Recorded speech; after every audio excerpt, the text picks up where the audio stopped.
혹시 이런 생각해 본 적 있나요? 기도해야 하는 건 아는데 막상 무릎을 꿇으면 아무 말도 나오지 않는다. 여러분만 그런 게 아닙니다. 많은 크리스천들이 이 부분에서 힘들어 하는데요. 어쩌면 지금 이 순간에도 기도 앞에서 막막함을 느끼고 계실지 모릅니다.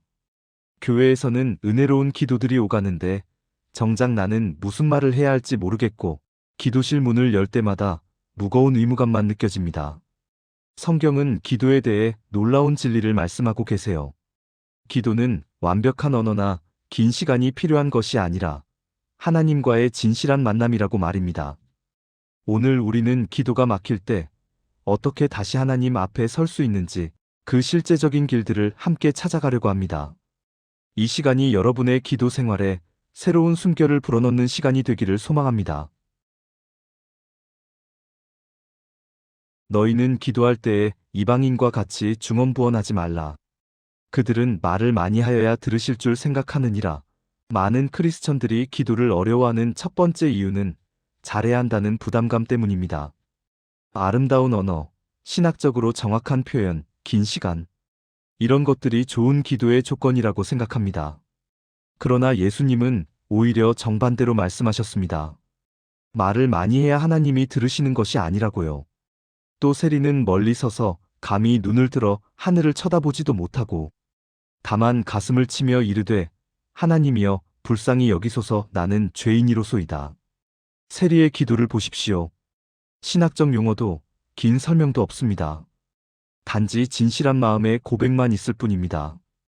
그런데 예수님은 바리새인의 긴 기도가 아니라 이 짧은 한 문장의 기도를 의롭다고 인정하셨습니다. 출근길 지하철에서 주님, 오늘도 함께하소서라고 속으로 외치는 것, 그것도 기도입니다. 잠들기 전 하나님, 너무 힘들어요라고 신음하는 것, 그것도 기도입니다. 완벽한 문장이 아니어도 괜찮습니다. 하나님은 여러분의 마음을 보십니다. 이번 주 하루에 한 번씩 한 문장 기도를 해보세요. 주님, 감사합니다. 주님, 도와주세요. 주님, 사랑합니다. 마이너스 이렇게 간단한 기도부터 시작하는 겁니다. 오직 성령이 말할 수 없는 탄식으로 우리를 위하여 친히 간구하시느니라. 때로는 너무 아파서, 너무 막막해서 아무 말도 나오지 않을 때가 있습니다. 그럴 때 우리는 나는 기도도 못하는 사람이라고 자책합니다. 하지만 성경은 그런 순간에도 성령께서 우리를 위해 기도하신다고 말씀합니다. 여호와께서 그의 성전에 계시니 온 땅은 그 앞에서 잠잠할지어다. 하나님 앞에서의 침묵은 비어있는 시간이 아닙니다. 그것은 하나님께서 우리에게 말씀하실 수 있는 공간입니다. 엘리야가 동굴에서 하나님을 만났을 때 하나님은 바람이나 지진이나 불 가운데 계시지 않고 세미한 음성 가운데 계셨습니다. 사무엘상 1장을 보면 한나는 성전에서 기도하는데 입술만 움직이고 소리는 나지 않았습니다. 제사장 엘리는 그녀가 취한 줄 알았지만 실제로는 너무나 깊은 기도를 드리고 있었던 겁니다. 말이 없어도 하나님은 그녀의 마음을 완전히 아셨습니다. 기도가 막힐 때 억지로 말을 만들지 마세요. 그냥 하나님 앞에 조용히 앉아 있으십시오. 5분이든 10분이든 그저 하나님의 임재 안에 머무르세요. 그 침묵 속에서 하나님이 말씀하실 것입니다. 내 영혼아 네가 어찌하여 낙심하며 어찌하여 내 속에서 불안해하는가. 기도가 안 되는 또 다른 이유는 우리가 하나님 앞에서 솔직하지 못하기 때문입니다. 이런 생각을 하면 안 되는데, 이런 감정은 신앙적이지 않은데 하면서 진짜 마음을 숨깁니다. 그러나 시편을 보십시오. 다윗은 하나님께 어디 계십니까? 왜 침묵하십니까? 언제까지입니까? 라고 솔직하게 물었습니다. 나의 하나님, 나의 하나님, 어찌 나를 버리셨나이까? 이 구절을 누가 하셨습니까? 바로 예수님이십니다. 십자가 위에서 가장 고통스러운 순간에 드린 기도입니다. 하나님의 아들도 하나님께 솔직한 질문을 드렸습니다. 화가 날 때는 주님, 너무 화가 납니다라고 말해도 됩니다. 실망했을 때는 주님, 왜 이렇게 힘듭니까? 라고 물어도 됩니다. 하나님은 여러분의 진짜 마음을 원하십니다. 포장된 신앙 언어가 아니라요. 일기 기도를 시작해보세요. 노트를 펴고 하나님께 편지를 쓰듯이 오늘 느낀 모든 감정을 솔직하게 적어보는 겁니다. 문법이나 표현을 신경 쓰지 말고 그냥 흘러나오는 대로 써보세요. 작은 일에 나를 멸시하는 자가 누구냐? 기도가 안 될 때 우리는 1시간, 새벽 기도회, 금식 기도 같은 큰 기도를 떠올립니다. 그리고 그걸 못하는 자신을 책망합니다. 하지만 하나님은 작은 것을 멸시하지 않으십니다. 그러므로 깨어 있으라. 어느 날에 너희 주가이 말른지 너희가 알지 못함이니라. 깨어 있는 삶, 그것은 하루 종일 하나님을 의식하며 사는 삶입니다. 1시간의 기도보다 하루 종일 하나님과 연결되어 사는 것이 더 중요합니다. 느헤미야는 왕 앞에서 수를 따르는 신하였습니다. 왕이 그에게 말할 때 그는 즉시 마음으로 하나님께 기도했습니다. 그는 순간 기도의 사람이었습니다. 정해진 시간이 아니어도 매 순간 하나님과 연결되어 있었던 것입니다. 아침에 눈 뜨자마자 주님, 오늘도 감사합니다. 식사 전 주님, 이 음식 감사합니다. 일하기 전 주님, 지혜 주세요.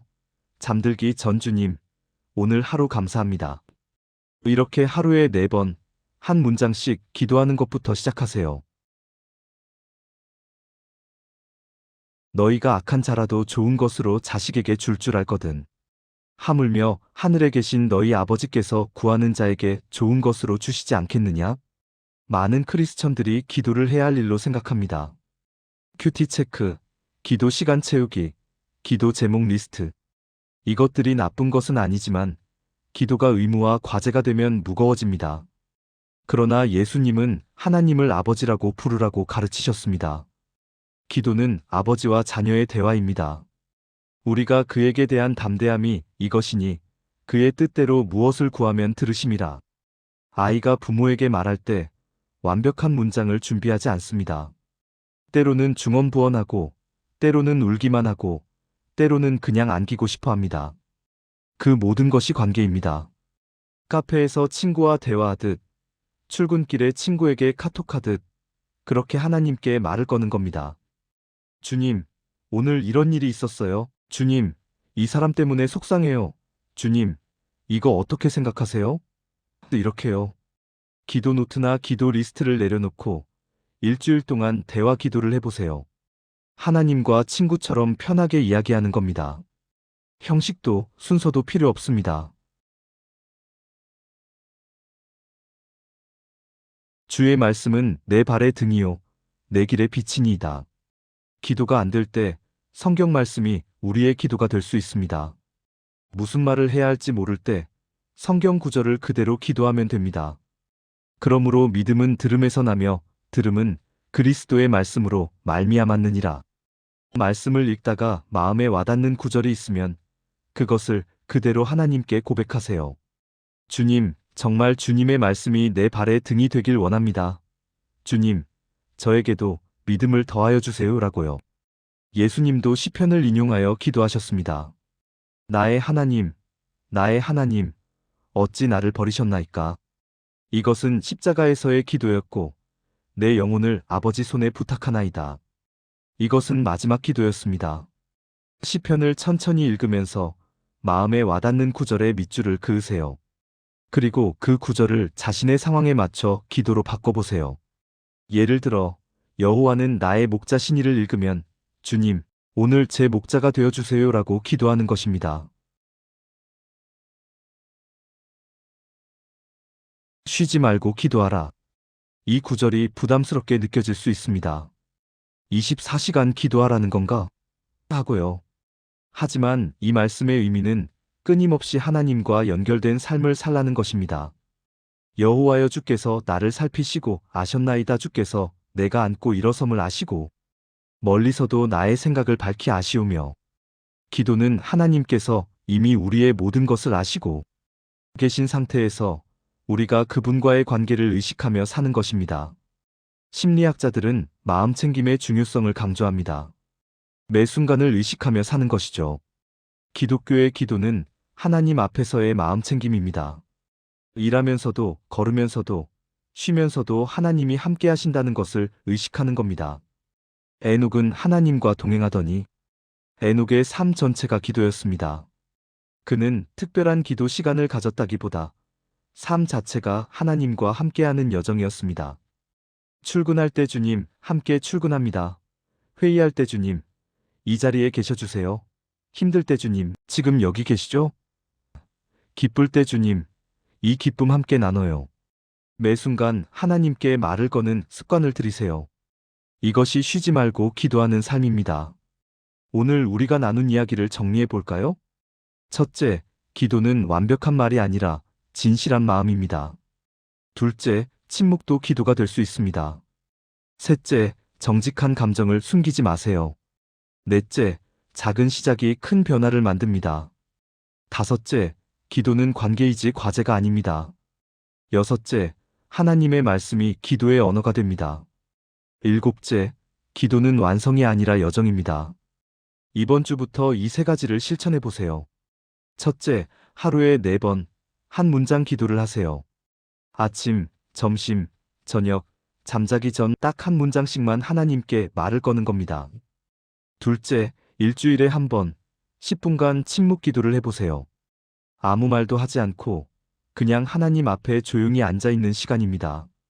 셋째, 시편 한 장을 읽고 그 말씀을 자신의 기도로 바꿔보세요. 말씀이 여러분의 기도 언어가 되게 하는 겁니다. 함께 기도하겠습니다.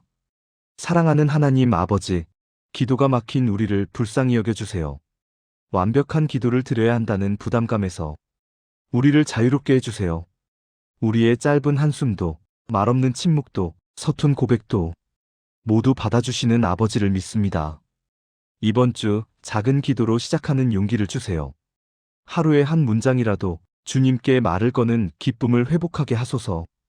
기도는 완성이 아니라 여정임을 기억하게 하시고 매일 주님과 함께 걷는 삶이 되게 하소서. 예수님의 이름으로 기도드립니다. 아멘. 기억하세요. 하나님의 사랑은 변하지 않습니다. 다음 영상에서 또 만나요. 씨앗 한 줌이었습니다. 구독과 좋아요는 더 많은 씨앗을 심는데 큰 힘이 됩니다.